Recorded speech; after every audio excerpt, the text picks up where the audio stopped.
Bonjour à toutes et à tous, vous êtes nombreux et nombreuses à m'avoir demandé un cours spécifique sur les chiffres romains. Nous allons donc voir dans cette vidéo leur origine, la construction, les règles qu'il faut connaître et l'utilisation qu'il en est encore fait aujourd'hui au XXIe siècle. Les chiffres romains ont tout d'abord été utilisés dans l'ancienne Rome. Ils ont d'abord été utilisés par les bergers qui voulaient compter leurs moutons, donc ils faisaient des traits à chaque fois qu'ils voyaient un mouton. Ils ont été employés en Europe jusqu'au XIIIe siècle.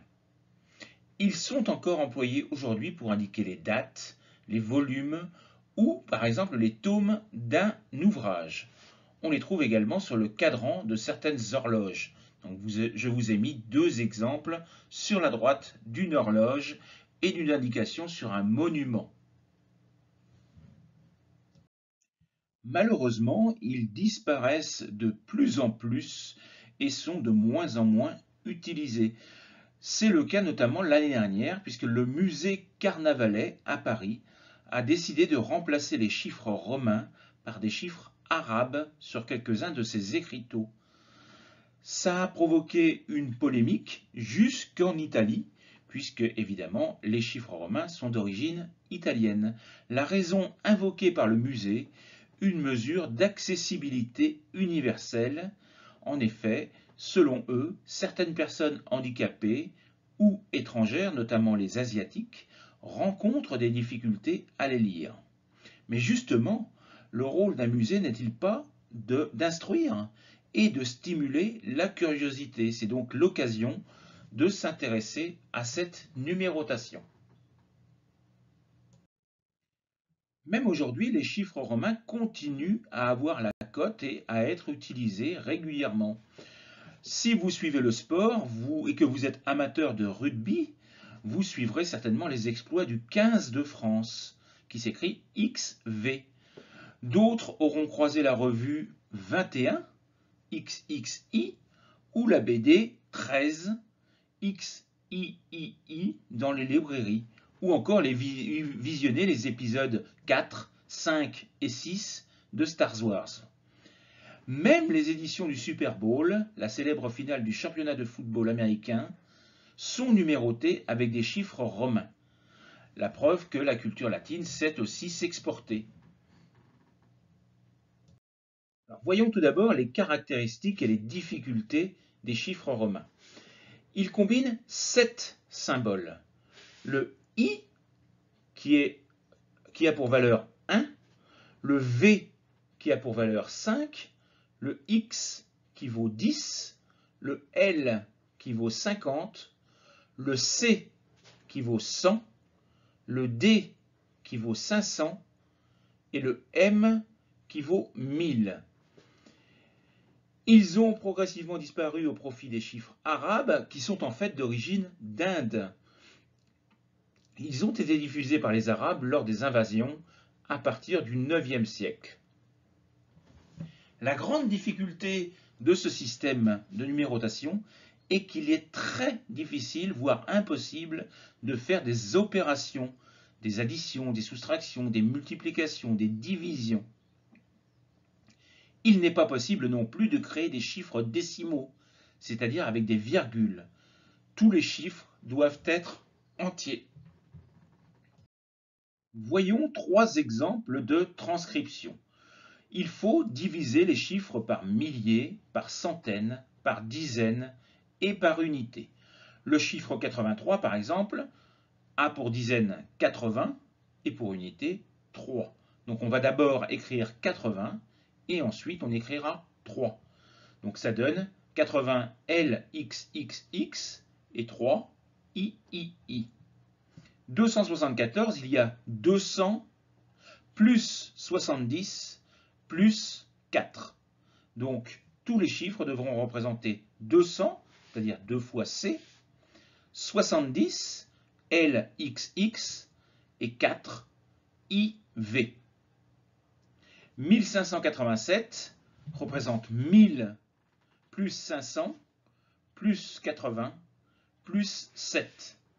1000, c'est M. 500, c'est D. 80, c'est LXXX. Et 7, c'est VII. Voyons maintenant plus précisément les règles à respecter. Il y a 5 règles que vous devez respecter. Un nombre inférieur s'additionne au nombre supérieur quand il est placé à droite de celui-ci. Par contre, il se soustrait au nombre supérieur quand il est placé à gauche.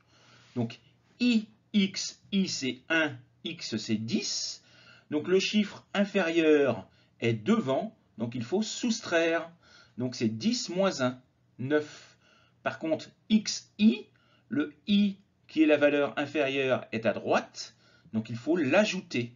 10 plus 1 égale 11. Pareil avec XC, où l'on va faire 90, puisque c'est 100 moins 10, ou CX qui fait 110.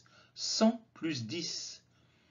CD, ça fait 400, puisque c'est 500 moins 100, alors que DC, c'est 600, c'est-à-dire 500 plus 100. Ça, c'est la première règle à connaître.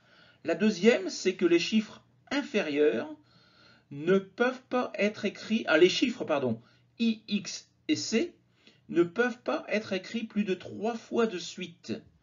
Donc, par exemple, 3, on va faire I. Mais 4, on ne peut pas faire 4 fois I. On ne peut faire qu'une soustraction, c'est-à-dire 5 moins 1. Donc IV. Pareil pour 8, pas de problème. VII. Mais 9, ça va être 10 moins 1, nous n'avons pas le choix. Nous ne pouvons pas mettre V plus 4I. Je vous donne 2 autres exemples avec 800 et 900. Troisième règle à connaître, on place au plus un symbole de valeur inférieure à gauche. Donc on ne peut pas mettre, par exemple pour 8, on ne peut pas mettre IIX, qui serait 10 moins 2. Ce n'est pas possible de faire une soustraction supérieure à 1 ou au chiffre inférieur, à la valeur du chiffre inférieur.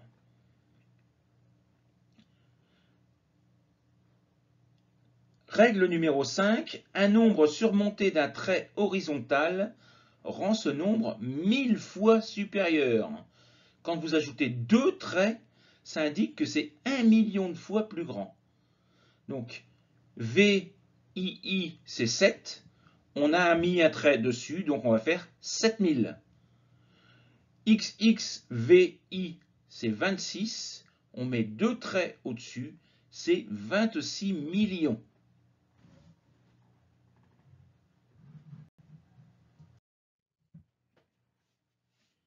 Si vous souhaitez faire des exercices et avoir ce cours au format PDF, vous pourrez le trouver sur mon site internet en téléchargement gratuit. Vous aurez accès à ce cours, aux exercices, mais également à leur correction. Le lien va être indiqué sous la vidéo. Amusez-vous bien et à bientôt.